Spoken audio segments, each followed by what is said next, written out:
qui concerne la personne qui est déjà dans les affaires, il a les petits business et qu'il se débrouille au quotidien. Et à la fin de l'année, il ouvre la paume de la main, il ne voit rien. Je vous conseille d'abord de définir votre capital. Il faut définir le capital.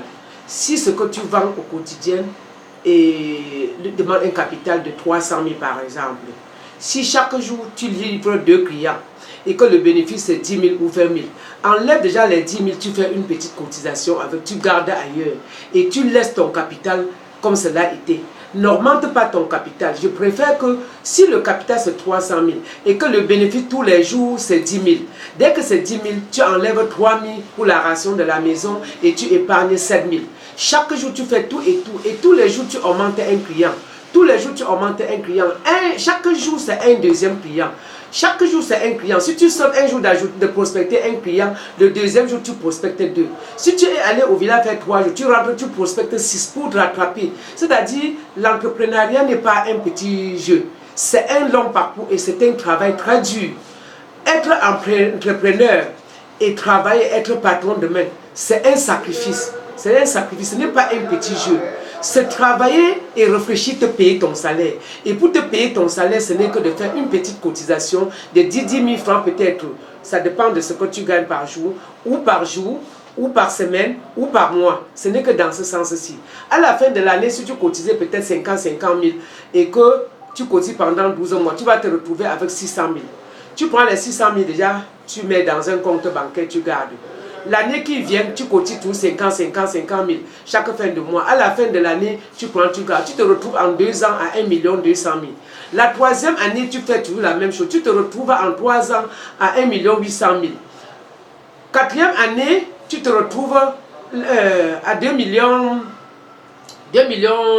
400 000. Au fur et à mesure que tu fais ton épargne, tu te mets fixé l'objectif qu'en 5 ans, j'aurai peut-être 3 millions. En 5 ans, si tu as tes 3 millions, je vous assure, tu peux te faire un terrain. En 5 ans, tu peux te faire un terrain.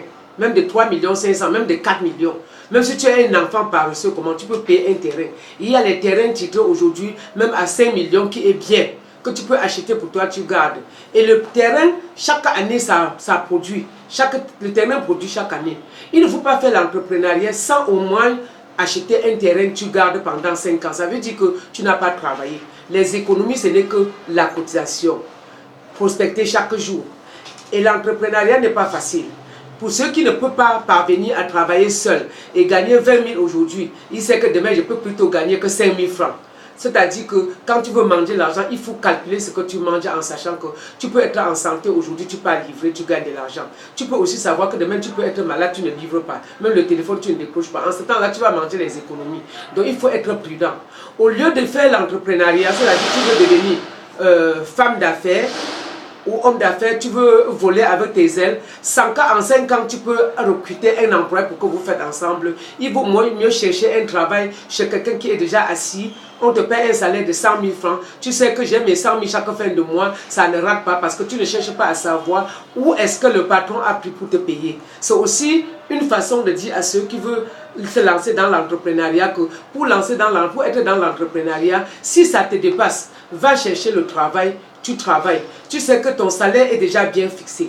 Quand tu as ton salaire peut-être de 100 000 francs chaque fin de mois, tu peux déjà prendre 50 000, tu gardes, tu vis sur 50 000.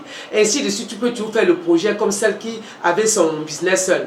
Si tu as un salaire de 50 000, tu mets dans ta tête que je dois épargner 20 000 chaque fin de mois. Je dois épargner 20 000 chaque fin de mois. À la fin d'année, c'est 120 000. Ce n'est pas que rien. Parce que le bandit, s'il vole les 120 000, on va le tuer.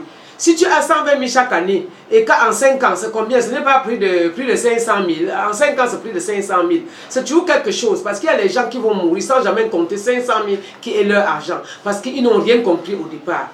Donc, l'entrepreneuriat, si ça te dépasse de faire l'économie, cherche un boulot.